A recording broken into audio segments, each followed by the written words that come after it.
जय जय श्री हित हरि वंश। सद्गुरुदेव भगवान की जय हो। ये पुराने जमाने की बात है कि एक धनवान गृहस्थ के घर भगवत कथा का एक बहुत सुंदर आयोजन हो रहा था। वैशाख का महीना था, शुक्ल पक्ष की रात्रि का समय था।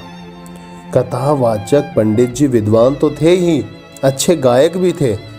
वे बीच बीच में भगवत संबंधी भावपूर्ण पदों का मधुर कंठ से गान करते। पहले उन्होंने श्रीमद् भागवत के आधार पर संक्षेप में भगवान के जन्म की कथा सुनाई। फिर नंदोत्सव का वर्णन करते करते एक मधुर पद गाया। वो पद ऐसा था कि उसको जिसने भी सुना मंत्र मुग्ध हो गया। कथा का प्रसंग आगे चला।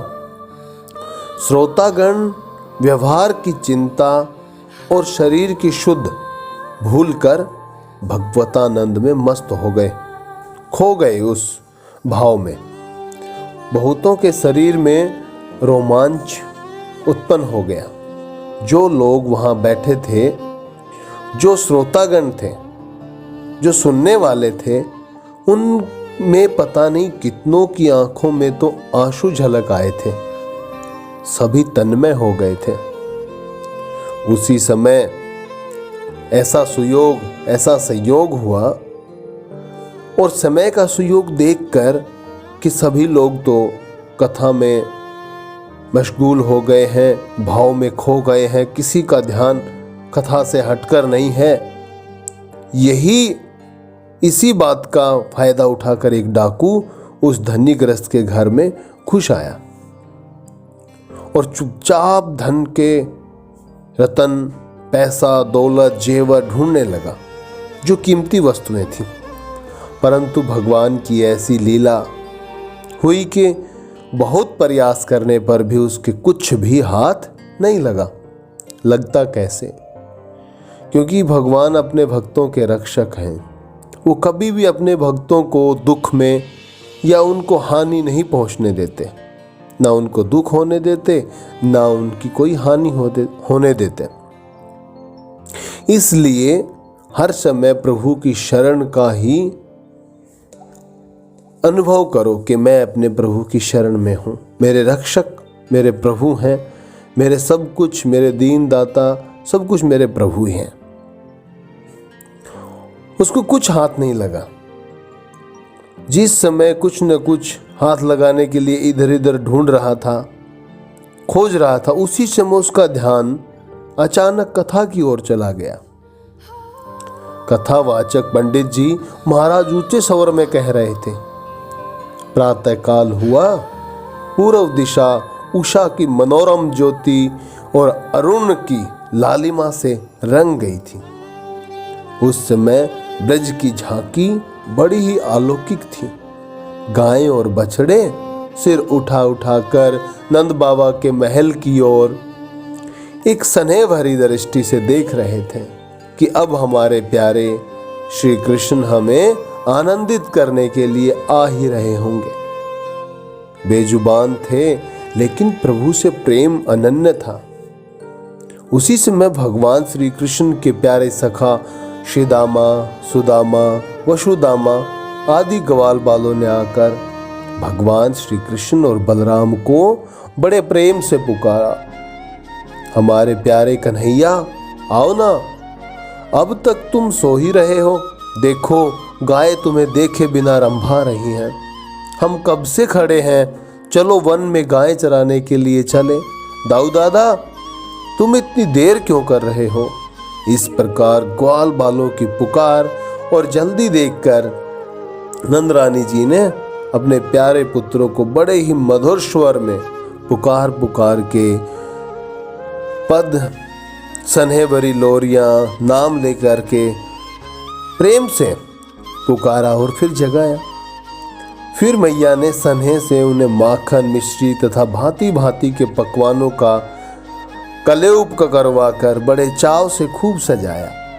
लाखों करोड़ों रुपयों के गहने, हीरे जवाहरात और मोतियों से जड़े आभूषण अपने बच्चों को पहनाए। मैया का एक प्रेम का भाव था और माता का प्रेम घटता नहीं, निरंतर बढ़ता ही जाता है। कितना भी श्रृंगार कर लो लेकिन मैया को कम ही लगता। मुकुट में, बाजूबंद में, हार में जो मणियाँ जगमगा रही थी, उनके प्रकाश के सामने प्रातः काल का जो उजाला था वो फीका पड़ गया था। इस प्रकार भली भांति सजाकर नंद रानी ने अपने लाडले पुत्रों के सिर चूमे और फिर बड़े प्रेम से गैया चराने के लिए उन्हें विदा किया। इतनी बातें डाकू ने सुनी थी और तो कुछ उसने सुना था ही नहीं। अब वह सोचने लगा कि अरे यह तो बड़ा अनुपम सुयोग है, बड़े फायदे की बात है। मैं छोटी मोटी चीज़ों के लिए इधर उधर मारा मारा फिरता रहता हूँ, अब तो अपार संपत्ति हाथ लगने का अवसर है। केवल 2 ही तो बालक हैं, उनके दोनों गालों पर 2-2 चपत जड़े कि नहीं कि वे स्वयं अपने गहने निकाल कर मुझे दे देंगे, सौंप देंगे। यह सोचकर वह डाकू उस धनी गृहस्थ के घर से बाहर निकल आया और कथा समाप्त होने की बाट देखने लगा, इंतजार करने लगा। बहुत रात बीतने पर कथा समाप्त हुई और भगवान नाम और जयकारों से के आकाश गूंजने लगा। भक्त गृहस्थ बड़ी नम्रता से ठाकुर जी का प्रसाद ग्रहण करने के लिए सब श्रोताओं से अनुरोध करने लगे। प्रसाद बांटने लग गया। उधर यह सब हो रहा था, परंतु डाकू के मन में इन बातों पर कोई ध्यान नहीं था। वह तो रह रहकर कथावाचक की ओर देख रहा था। उसकी आंखें कथावाचक की गतिविधि पर टिकी हुई थी, जमी हुई थी। कुछ समय के बाद प्रसाद पाकर कथावाचक जी अपने डेरे की ओर चलने लगे। डाकू भी उनके पीछे पीछे हो लिया। जब पंडित जी खुले मैदान में पहुंचे तब डाकू ने पीछे से कुछ कड़े स्वर में पुकार कर कहा, अरे ओ पंडित जी, खड़े रहो। पंडित जी के पास दक्षिणा के रुपये पैसे भी थे। वे कुछ डरकर और तेज चाल से चलने लगे, क्योंकि पंडित जी को आभास हो गया था इस समय और कोई भी ऐसा व्यक्ति नहीं हो सकता जो ऐसे स्वर में हो और जो अपना हितकारी हो। जरूर कोई लुटेरा होगा। ये भाव उनके मन में पहले से ही आ गए थे। वे कुछ डर कर और तेज चाल से चलने लगे। डाकू ने दौड़ते हुए कहा, पंडित जी खड़े हो जाओ, यो भागने से नहीं बच सकोगे। पंडित जी ने देखा कि अब छुटकारा नहीं है। वे लाचार होकर ठहर ही गए। डाकू ने उनके पास पहुंचकर कहा, देखिए पंडित जी, आप जिन कृष्ण और बलराम की बात कर रहे थे, उनके लाखों करोड़ों रुपयों के गहनों का वर्णन कर रहे थे, उनका घर कहाँ है? वे दोनों गाय चराने के लिए कहाँ जाते हैं? आप सारी बातें ठीक ठाक बता दें। यदि जरा सी भी टाल मटोल की तो बस देखिए, मेरे हाथ में जितना मोटा डंडा है यह तुरंत आपके सिर के टुकड़े टुकड़े कर देगा। पंडित जी ने देखा उसका लंबा चौड़ा दैत्य सा शरीर, राक्षस सा शरीर बहुत बलवान है और मजबूत हाथों में मोटी सी लाठी है। आंखें क्रूरता टपका रही थीं। उन्होंने सोचा, हो न हो यह कोई डाकू है। फिर साहस बटोरकर ना दिखाते हुए पंडित जी ने कुछ कहा और बोले, तुम्हारा उससे क्या काम है? डाकू ने तनिक जोर देकर कहा, जरूरत है पंडित जी। जरूरत बताने में कुछ अड़चन है क्या? पंडित जी ने बोला। डाकू ने कहा, पंडित जी, मैं डाकू हूं, मैं उनके गहने लूटना चाहता हूं। गहने मेरे हाथ लग गए तो आपको भी अवश्य ही कुछ न कुछ दे दूंगा। देखिए, टाल मटोल मत कीजिए, ठीक ठीक बताइए। जोर दे करके डाकू ने ऐसे बोला। पंडित जी ने समझ लिया कि यह कोई वज्रमूर्ख है। अब उन्होंने कुछ हिम्मत करके कहा, तब इसमें डर किस बात का है? मैं तुम्हें सब कुछ बतला दूंगा, लेकिन यहाँ रास्ते में तो मेरे पास पुस्तक नहीं है।